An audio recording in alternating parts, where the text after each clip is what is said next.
Seu vício não é um acidente. É o teste final que sua alma deve passar antes de você despertar. Carl Jung descobriu algo que clínicas de reabilitação nunca vão te dizer. Você não está lutando contra álcool, drogas, pornografia ou comida. Você está em uma antiga guerra espiritual e seu vício é apenas o campo de batalha escolhido. Há uma força nas profundezas do seu inconsciente que está usando sua fraqueza como um portal para destruir quem você realmente é. Isso não é sobre força de vontade. Não se trata de disciplina. Trata-se de algo muito maior e muito mais perigoso. Toda vez que você recaia, não é seu fracasso. É um ataque calculado de algo que vive dentro de você, algo que Jung chamou de sombra, e agora quer tomar o controle total da sua vida. Você foi escolhido para este teste. Sim, escolhido, porque só almas fortes recebem batalhas dessa magnitude. E a verdade é esta: se você vencer essa guerra, se torna imparável. Se você perder, desaparece lentamente até que nada restar.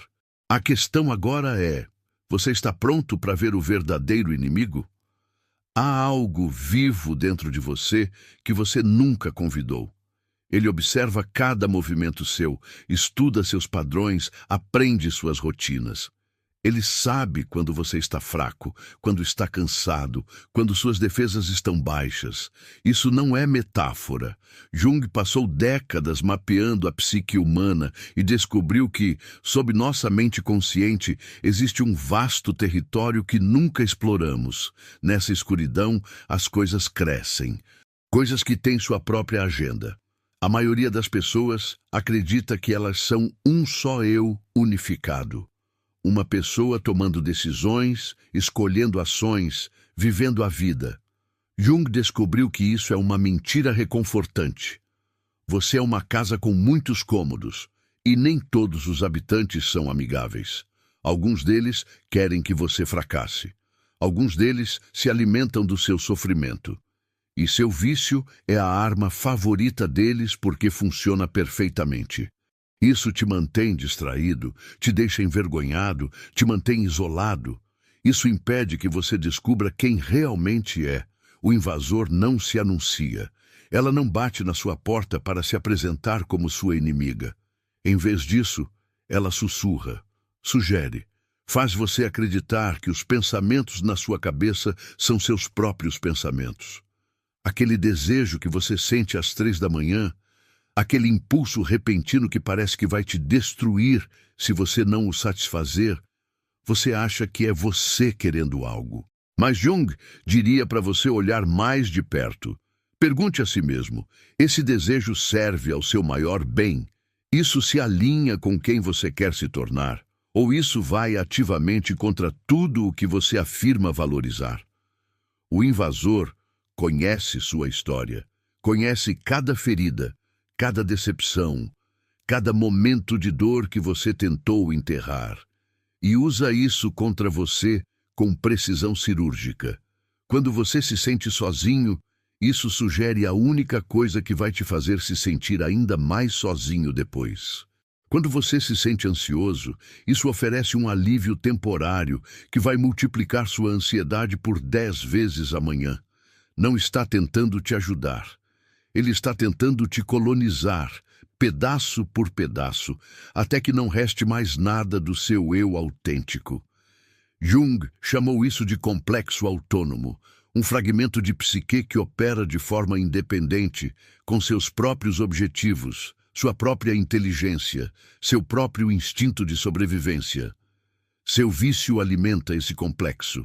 Toda vez que você cede, não está apenas consumindo uma substância ou se envolvendo em um comportamento. Você está alimentando algo que fica mais forte a cada rendição. Você está permitindo que o invasor conquiste mais território na paisagem da sua alma. A parte mais assustadora é o quão sutil essa invasão se torna com o tempo.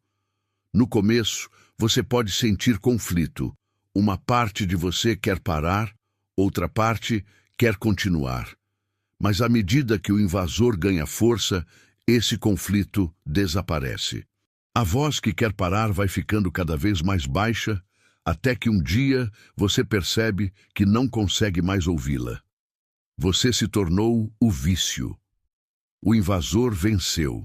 Mas aqui está o que os programas de tratamento e as sessões de terapia raramente abordam. Esse invasor não é um demônio externo. Ele é feito do seu próprio material psíquico. É construído a partir das partes de si mesmo que você rejeitou, das emoções que se recusou a sentir, das verdades que não conseguiu enfrentar. Jung entendeu que criamos nossos próprios monstros, e a única maneira de derrotá-los não é lutar contra eles, mas integrá-los. Para entender por que eles existem, do que estão tentando te proteger, qual necessidade estão desesperadamente tentando suprir da forma mais destrutiva possível. A invasão já aconteceu. A questão não é se você tem essa presença dentro de você, porque você tem. Todo viciado faz isso. A questão é se você continuará deixando isso operar nas sombras, puxando seus cordões, fazendo suas escolhas, vivendo sua vida. Ou se você finalmente vai acender a luz e vê-la pelo que ela é. Uma parte de você que precisa ser compreendida, confrontada e, por fim, transformada. A batalha já começou. Você só não percebeu que ainda está nela. Pare por um momento e pergunte a si mesmo: quem quer isso? Quando esse desejo bate, quando essa compulsão aumenta, quando você se pega alcançando aquilo que jurou nunca mais tocar, quem exatamente está querendo? Você assume que é você, seu eu consciente, seu ego, sua identidade, mas Jung desafiaria completamente essa suposição. Ele pediria que você considerasse que o que você experimenta como desejo pode ser algo completamente diferente, algo que usa seu sistema nervoso, seus pensamentos, suas mãos, para satisfazer sua própria fome. O desejo parece algo pessoal, parece que ela se origina do seu núcleo, da sua vontade autêntica, mas Jung descobriu que a psique é estratificada como um sítio arqueológico. O nível superficial, sua consciência consciente, é a camada mais fina. Por baixo dela estão camadas de material antigo, impulsos pré-históricos, padrões herdados, memórias coletivas que antecedem sua existência individual. Essas camadas mais profundas têm seus próprios desejos e são muito mais poderosas do que qualquer coisa que sua mente consciente possa produzir. Quando um viciado diz que quer uma bebida, Jung diria: você precisa ser mais específico. Qual você quer a bebida? O você que tem objetivos, sonhos e pessoas que te amam. Aquele você que se olha no espelho e sente vergonha. Ou o você que existe abaixo de tudo isso, o você antigo, aquele que ainda funciona com mecanismos de sobrevivência, de quando os humanos viviam em cavernas e a única coisa que importava era passar pelo dia seguinte? Esse eu primitivo não se importa com seu futuro, não se importa com sua reputação, sua saúde ou seus relacionamentos. Só agora sabe. Só conhece alívio. Só sabe. Essa coisa faz a dor parar por um tempo. Seu vício se agarra a esse sistema primitivo de desejo e o sequestra completamente. Isso convence seu cérebro antigo de que a substância ou comportamento é necessário para a sobrevivência. Não apenas agradável, não apenas preferido, mas essencial. Vida ou morte essencial. É por isso que o desejo é tão avassalador, porque parece que você vai morrer se não o satisfazer. Porque de uma forma muito real, uma parte da sua psique acredita que você vai morrer. A parte racional do seu cérebro sabe que isso é falso, mas a parte racional não está no comando quando o desejo aparece. A parte antiga é, e está gritando por sobrevivência. Jung observou que pessoas envolvidas em vício frequentemente descrevem sentir-se possuídas. Eles usam exatamente essa palavra. Algo toma conta e eu não consigo parar. Descrevem como se veem fazendo coisas que não querem fazer, tomando decisões que sabem serem destrutivas, machucando pessoas que amam. Tudo isso enquanto uma parte deles fica parada e assiste horrorizada. Isso não é linguagem poética. Essa é uma descrição precisa do que acontece quando o desejo deixa de ser seu e se torna algo que te possui. A complexidade se aprofunda quando você percebe que alguns desses desejos nem sequer vêm da sua história pessoal. Jung introduziu o conceito do inconsciente coletivo, uma camada de psique compartilhada por todos os humanos, repleta de imagens primordiais e padrões que ele chamou de arquétipos. Esses arquétipos carregam suas próprias compulsões. O trapaceiro quer caos e violação de limites. O impulso dionisíaco quer êxtase e dissolução do eu. O death drive quer aniquilação. Quando você acessa substâncias ou comportamentos que ativam essas energias arquetípicas, você não está mais lidando apenas com sua psicologia pessoal. Você está canalizando forças que impulsionaram o comportamento humano por milênios. É por isso que o vício parece muito maior do que você, porque é maior que você.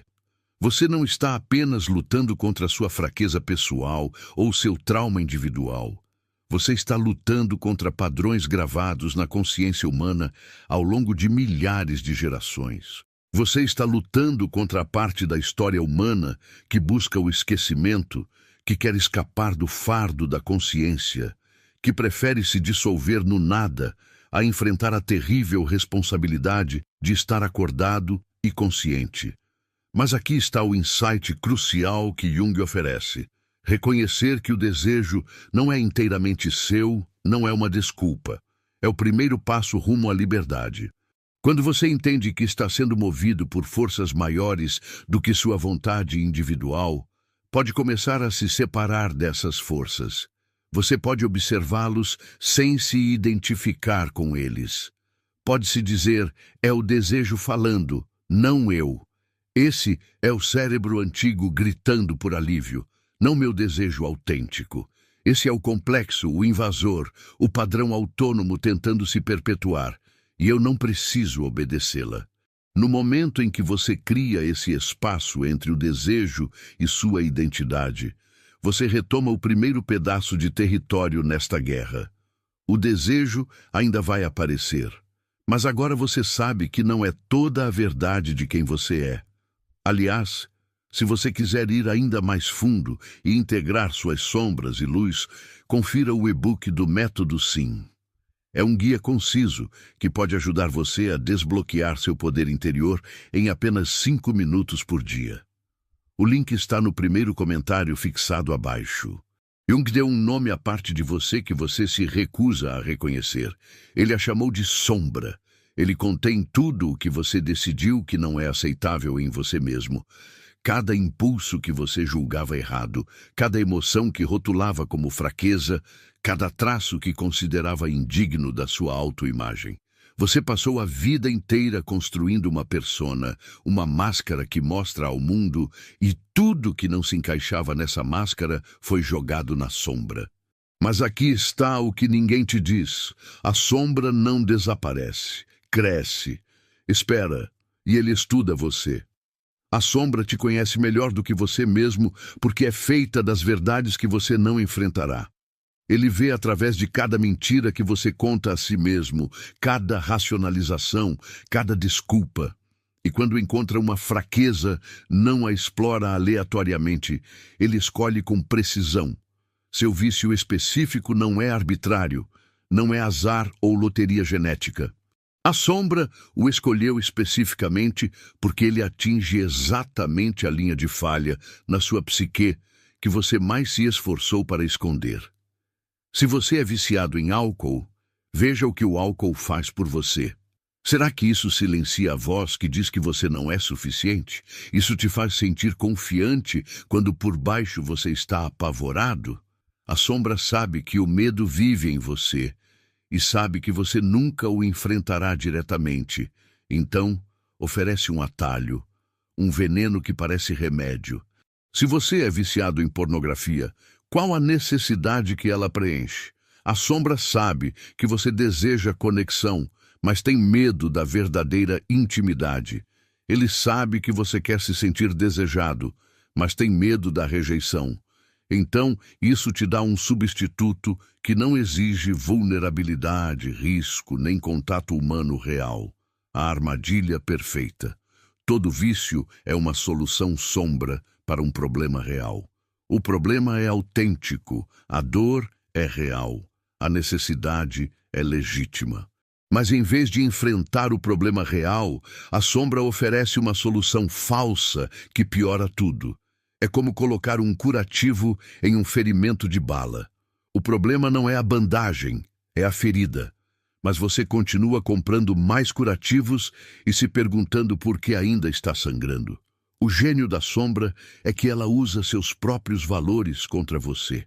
Se você se orgulha de ser forte e independente, a sombra vai garantir que seu vício te humilhe, reduza você à imploração e à dependência. Se você se vê como inteligente e no controle, a sombra vai te prender em comportamentos tão obviamente autodestrutivos que sua inteligência se torna uma tortura. Você vai se ver fazendo a mesma escolha estúpida repetidas vezes, plenamente consciente do que está fazendo, incapaz de parar. Sua própria mente vira uma prisão. Jung entendeu que a sombra não quer destruir você. Esse não é o objetivo deles. A sombra quer ser vista, quer ser integrado. É a criança negligenciada na sua psique, agindo porque não tem outra forma de chamar sua atenção. Seu vício é a sombra gritando: olhe para mim, me reconheça, pare de fingir que eu não existo. Cada recaída é mais uma mensagem que você se recusa a ler.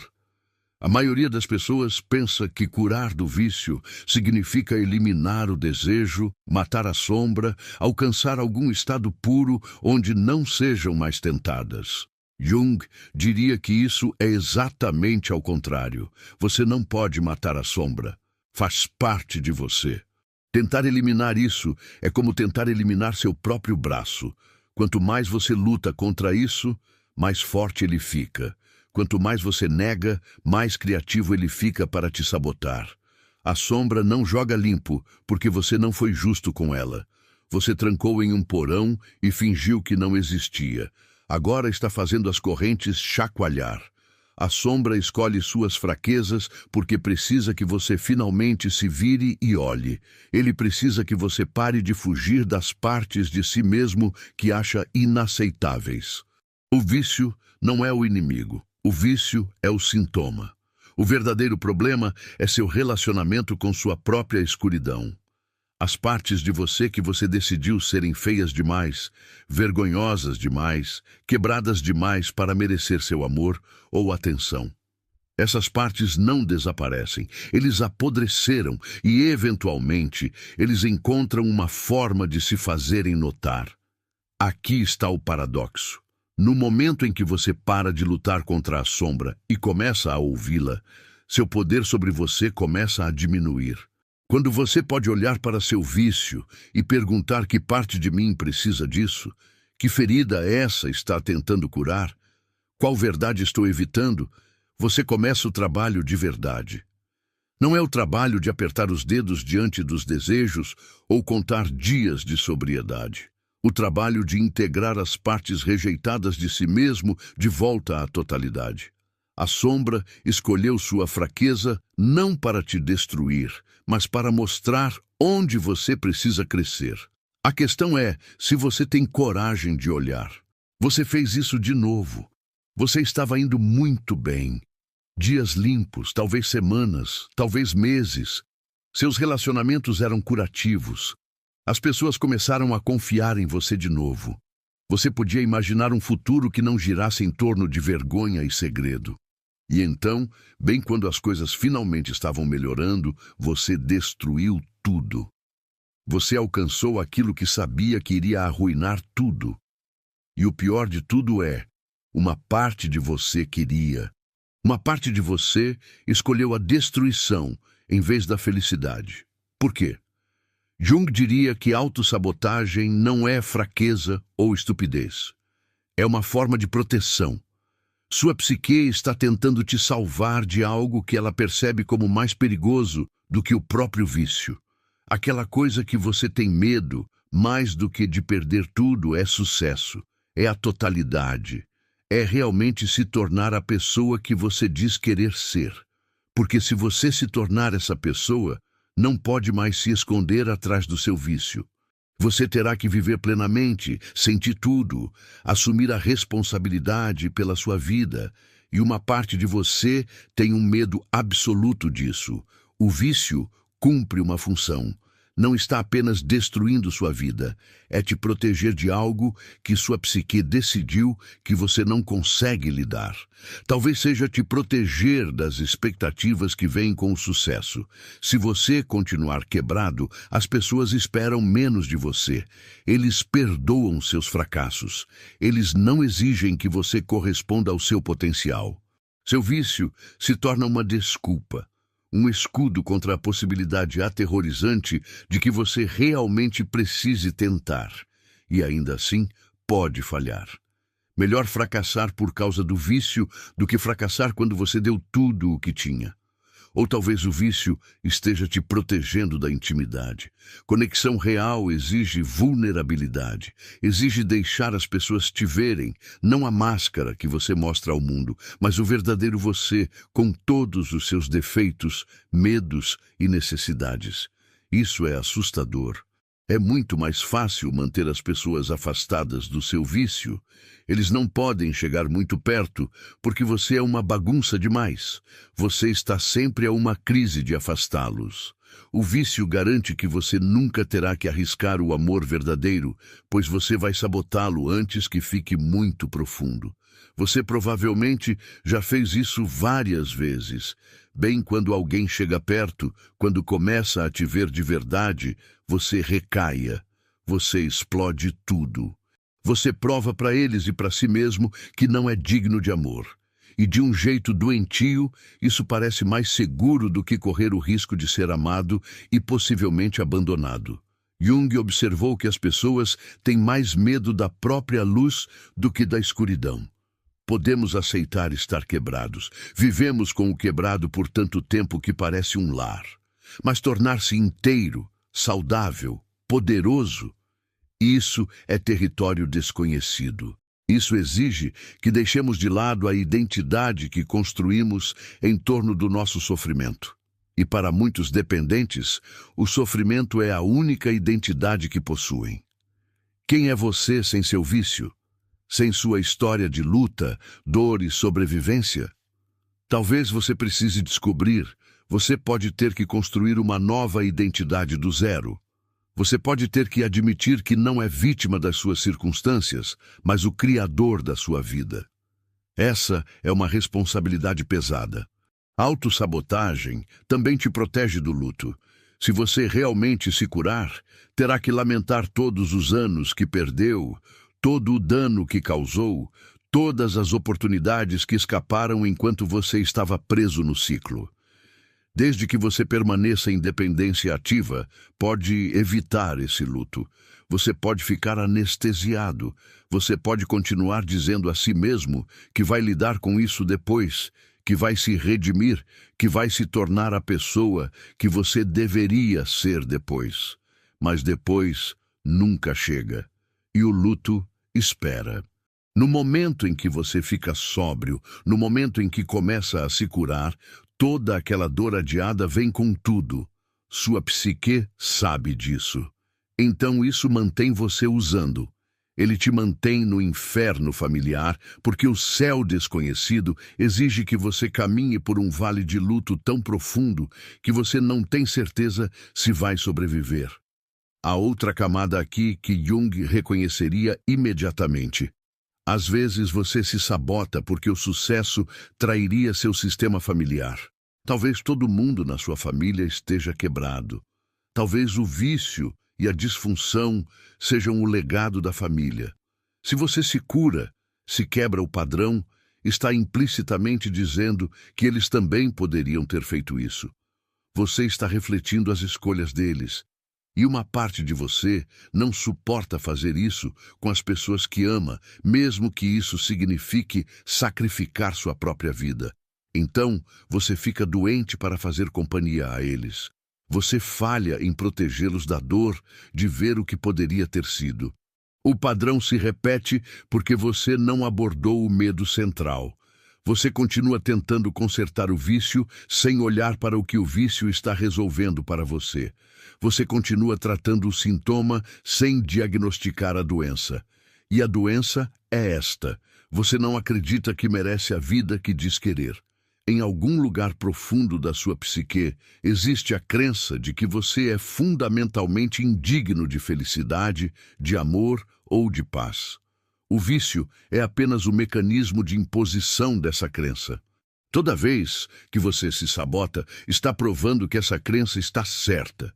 Você está permanecendo leal à história que contou a si mesmo sobre quem você é.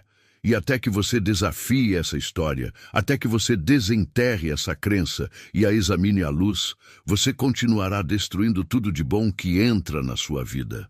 A sabotagem vai continuar até que você finalmente pergunte: do que eu realmente tenho medo? E então tenha coragem de encarar a resposta. Chega um ponto em todo vício em que uma mudança acontece. No começo você tem um vício. É algo que você faz, algo com que luta, mas não é quem você é. Você ainda pode se separar dela. Você ainda pode dizer: sou uma pessoa que por acaso tem esse problema. Mas então, um dia, sem perceber exatamente quando aconteceu, o vício deixa de ser algo que você tem e se torna algo que você é. Você não é mais uma pessoa com vício. Você é um viciado. A distinção importa mais do que você imagina. Jung entendeu que a identidade não é fixa. Ela é construída a partir das histórias que contamos a nós mesmos, dos papéis que interpretamos, das máscaras que usamos. Mas, uma vez que uma história se torna parte da sua identidade central, torna-se quase impossível mudá-la. Porque mudar significa mudar quem você é no nível mais fundamental. Significa matar uma versão de si mesmo e renascer como alguém novo.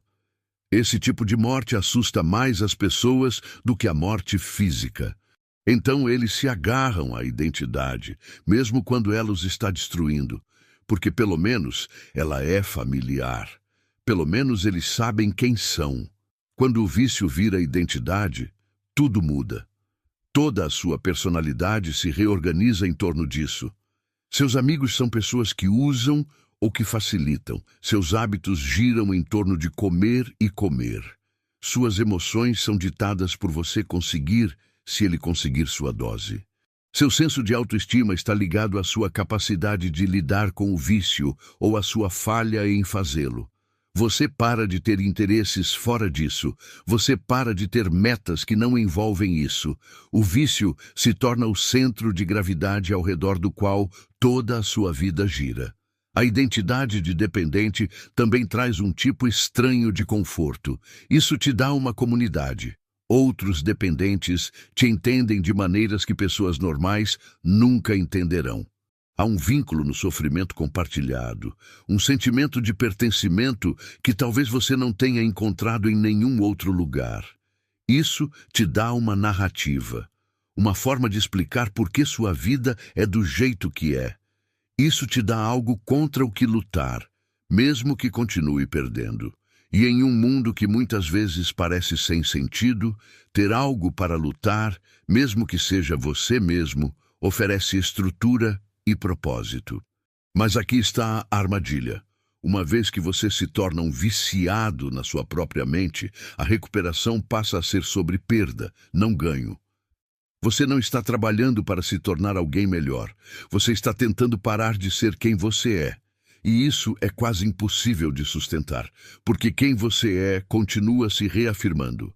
A identidade continua te puxando de volta. Você pode conseguir parar de usar por um tempo, mas a identidade permanece. Você é um dependente sóbrio, o que significa que ainda está se definindo pelo vício. Você ainda está deixando que ela ocupe a posição central na sua psique. Você acabou de mudar seu relacionamento de ativo para abstinente. O vício ainda vence, porque ainda é a coisa mais importante sobre você. Jung diria que a verdadeira cura exige não apenas parar o comportamento, mas transformar a identidade. Você não pode simplesmente remover o vício e deixar um vácuo. A natureza abomina o vácuo. Você precisa substituir por outra coisa, algo maior, algo mais atraente. Você precisa descobrir quem é além do vício, não quem você era antes de começar, porque não pode voltar atrás, mas quem você pode se tornar do outro lado disso. Isso é assustador, porque você não sabe quem é essa pessoa. Você precisa entrar no desconhecido e confiar que vai se encontrar lá. O momento em que o vício vira identidade também é o momento em que você começa a precisar dela. Não só fisicamente, embora a dependência física seja real, mas psicologicamente você precisa dela para manter seu senso de identidade. Sem ele, você não sabe quem é. É por isso que tantas pessoas recaem mesmo após anos de sobriedade. Eles construíram uma identidade sóbria, mas ainda organizada em torno do vício. Eles ainda se definiam em oposição a isso. E, eventualmente, o impulso de se reunir com aquilo que os fazia se sentir completos, mesmo que estivesse destruindo-os, se torna avassalador. Eles recaem não porque lhes falta força de vontade, mas porque lhes falta um eu que exista independentemente do vício. Existe um conceito na psicologia junguiana chamado morte do ego. A morte do falso eu, a identidade construída que você confundiu com sua verdadeira natureza. Para um dependente, a morte do ego significa permitir que a identidade do dependente morra. Não só o comportamento, mas toda a história que você construiu em torno dele. A narrativa da vítima. O sofredor excepcional. A pessoa cuja dor é tão única e tão profunda que regras normais não se aplicam. Tudo isso precisa morrer. E o que emerge dessa morte não é predeterminado. Não é garantido que será melhor. Simplesmente é.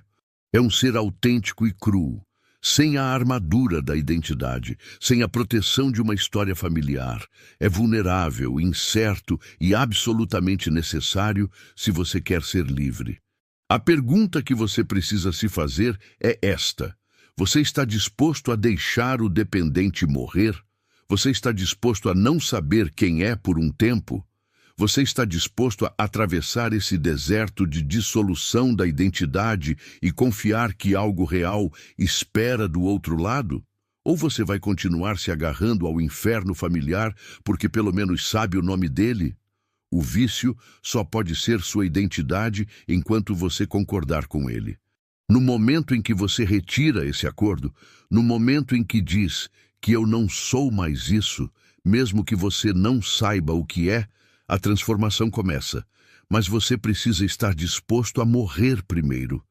E esse é o teste que a maioria das pessoas reprova. Cada batalha que você travou até agora foi a batalha errada. Você achou que estava lutando contra a substância. Você achava que estava lutando contra o desejo. Você achava que estava lutando contra suas circunstâncias, seu trauma, sua genética, sua má sorte. Tudo isso era uma distração da verdadeira guerra. A única batalha que importa, a única batalha que algum dia te libertará, é a batalha pela sua própria alma. E essa batalha não acontece em centros de reabilitação, consultórios de terapia ou reuniões de grupos de apoio. Acontece nas profundezas da sua própria psique, na escuridão que você passou a vida evitando. Jung acreditava que toda a vida humana é uma busca por individuação, tornando-se inteiro, integrando todas as partes dispersas, rejeitadas e negadas de si mesmo em um único ser unificado. Para a maioria das pessoas, esse processo se desenrola gradualmente ao longo da vida. Mas para o viciado, ela se torna comprimida, intensificada, inevitável. O vício força o confronto. Ela te arrasta para o submundo da sua própria psique e diz: lide com isso agora ou morra. Não existe meio termo. Não há concessão. Ou você se encara completamente, ou é consumido. É por isso que seu vício é seu teste final. Não porque seja a coisa mais difícil que você vai enfrentar, embora possa ser, mas porque é isso que vai determinar se você se torna quem deveria ser ou se desaparece na sombra do seu próprio potencial. O teste não é se você pode parar de usar. Isso é trivial. O teste é se você consegue encarar o motivo pelo qual começou. Se você consegue olhar para a ferida por baixo da ferida, para a dor por baixo da dor, para o medo por trás do medo. E se você pode se amar mesmo assim. A batalha pela sua alma exige que você faça algo que pareça impossível. Você precisa se voltar para o sofrimento em vez de se afastar dele. Todo instinto que você tem grita para fugir, para entorpecer e fugir. O vício te treinou bem. Ele te ensinou que a dor é o inimigo e o alívio é o objetivo. Mas Jung diria que a dor não é o inimigo. A inconsciência é o inimigo. Evitar a dor não faz com que ela desapareça. Isso faz crescer no escuro. Isso o torna mais forte. Isso lhe dá poder sobre você. A única saída é atravessando. Você precisa sentir tudo do que tem fugido. E você precisa ficar consciente enquanto faz isso. Esse é o momento da crucificação de que Jung falou. O ponto em que seu ego, seu eu construído, sua identidade de vício, é pregado na cruz e morre. É agonizante. Parece aniquilação. Cada fibra do seu ser resiste a isso, mas do outro lado dessa morte está a ressurreição. Não de volta a quem você era, mas avançando para quem você está se tornando. A pessoa que não precisa do vício porque encontrou algo mais real, mais nutritivo, mais verdadeiro. Eles se encontraram. A batalha também é uma batalha contra o tempo, porque o vício quer que você acredite que tem uma eternidade para entender isso. Você pode pedir demissão amanhã. Você pode trocar na próxima semana. Você pode lidar com seu trauma quando estiver pronto. Mas o amanhã nunca chega. A próxima semana vira mês que vem, vira ano que vem, vira uma década. E um dia você acorda e percebe que passou a vida inteira se preparando para viver em vez de realmente viver. O vício roubou tempo que você nunca vai recuperar. A batalha exige que você haja agora. Não quando você se sentir pronto. Não quando as circunstâncias são perfeitas. Agora. Com todo o seu medo, dúvida e imperfeição. Agora é o único momento que existe. Agora é a única chance que você tem. Você não pode lutar essa batalha sozinho. Jung entendeu que a individuação exige relacionamento. Você precisa de espelhos. Você precisa de pessoas que possam ver as partes de você que você não consegue ver. Você precisa de testemunhas da sua transformação. O isolamento do vício faz parte de seu poder. Isso te corta do coletivo, da tribo humana, das fontes de força que existem fora da sua própria força de vontade. Parte da batalha é se aproximar, pedir ajuda, permitir que você seja visto na sua fragilidade. Isso viola todas as regras que o vício te ensinou. O vício diz, esconda-se, mente, finja que está tudo bem. A batalha pela sua alma diz, revele, confesse, peça ajuda. É humilhante, é necessário. Aqui está a verdade final que Jung gostaria que você entendesse. Essa batalha não é punição, é iniciação. Em todas as culturas ao longo da história, o caminho para o poder e a sabedoria exigiu uma descida à escuridão. A jornada do herói sempre inclui a jornada para o submundo. Você não se torna quem deve ser permanecendo confortável. Você se torna quem deve ser sendo testado, enfrentando aquilo que mais te assusta, morrendo e renascendo. Seu vício é esse teste. É o dragão que você tem que matar. Mas, diferente dos contos de fadas, você não mata esse dragão com uma espada. Você o derrota entendendo, integrando, reconhecendo-o como uma parte de si que precisa de transformação, não de eliminação. A única batalha que vale a pena lutar é a batalha para recuperar sua própria vida das forças que a colonizaram, de recuperar sua vontade das compulsões que a controlaram, para ressuscitar seu eu autêntico debaixo das camadas de vergonha, trauma e mecanismos de proteção. Essa batalha vai custar tudo para você. Isso vai te custar suas desculpas. Isso vai te custar sua história de vítima. Isso vai te custar a identidade que você construiu em torno do seu sofrimento. Isso vai custar o inferno familiar que você chamou de lar. Mas o que você ganha é imensurável. Você se ganha. Você recupera sua vida. Você ganha a chance de descobrir quem realmente é quando não é definido pelo que não pode controlar. A guerra pela sua alma é a única guerra que importa. Todo o resto é só ruído. A questão é, você vai lutar?